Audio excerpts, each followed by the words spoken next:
Tuhan menganugerahi manusia dengan otak dan akal pikiran yang sama. Jadi jika Anda miskin, jangan salahkan nasib.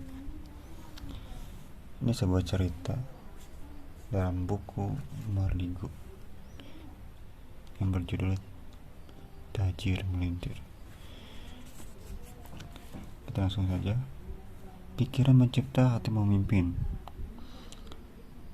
Maknanya adalah di cerita ini, dalam kehidupan sehari-hari banyak orang yang berkata bahwa dirinya memiliki puluhan dan bahkan ratusan ide brilian yang dapat menjadikan dirinya miliuner.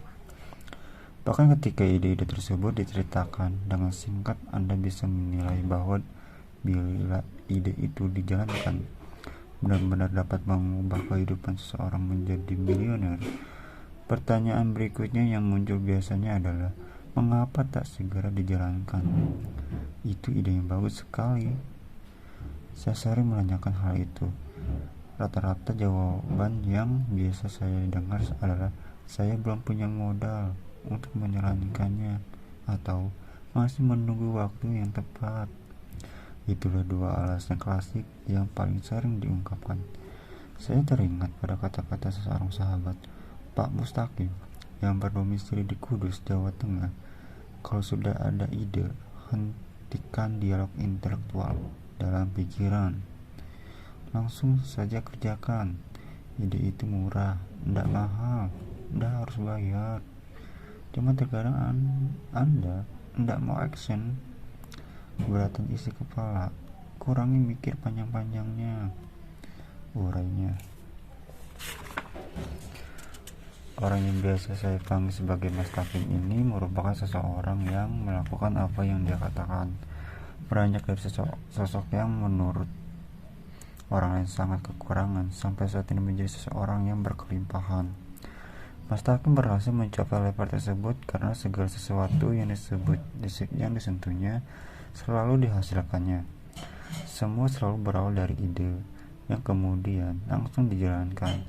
Begitu ide tersebut sudah dibuatnya dengan detail, bagaimana dengan masa-masa yang akan terjadi? Saya bertanya kepada sesuatu kesempatan. Wah, kalau aku mikir masalah terus, kapan mikir buat jadikan ideku, Mas? Sahutnya.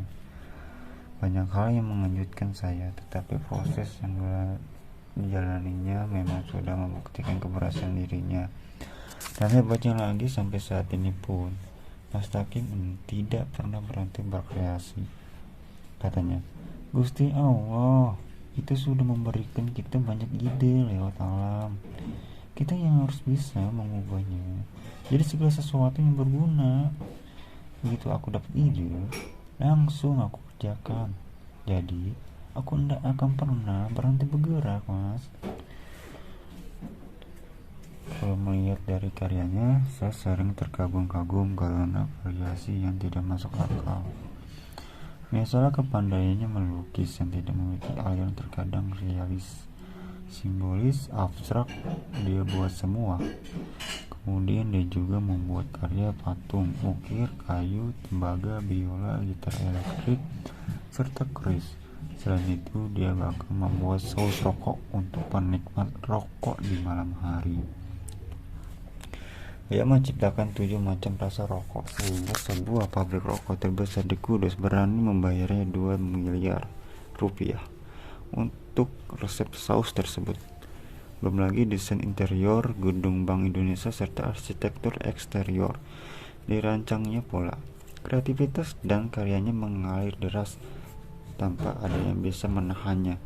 Walaupun tinggal di desa yang hanya berpenduduk 3.000 orang berjarak 20 km dari kota Kudus, para pembeli tetap saja berbondong-bondong datang ke tempatnya tersebut.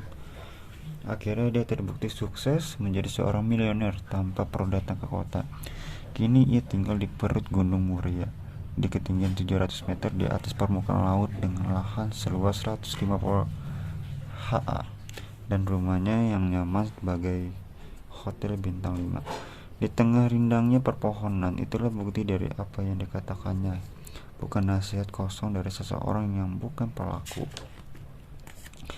Mas Takim berkata, Kepandaian panjenengan memotong jalur birokrasi di kepala dan mulai menjalankan apa yang Anda impikan adalah suatu keniscayaan, suatu keharusan, suatu kepastian.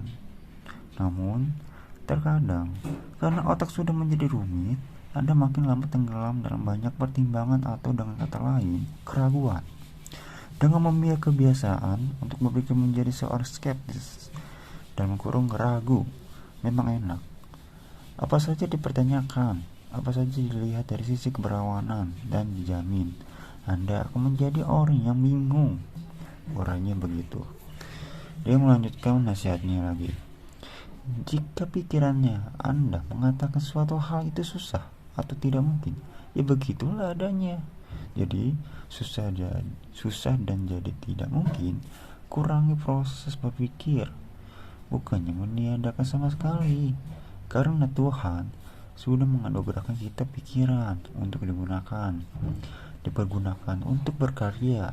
Kalau pikiran dipakai buat menganalisis, maka Anda akan lumpuh. Kemudian ada sebuah pesan bijak darinya. Mind creates, heart leads.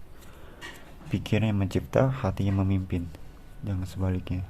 Jadi kalau sudah ada ide, pikiran, dan sudah sreg di hati, perintah yang diciptakan ke pikiran adalah ayo kerjakan, just do it.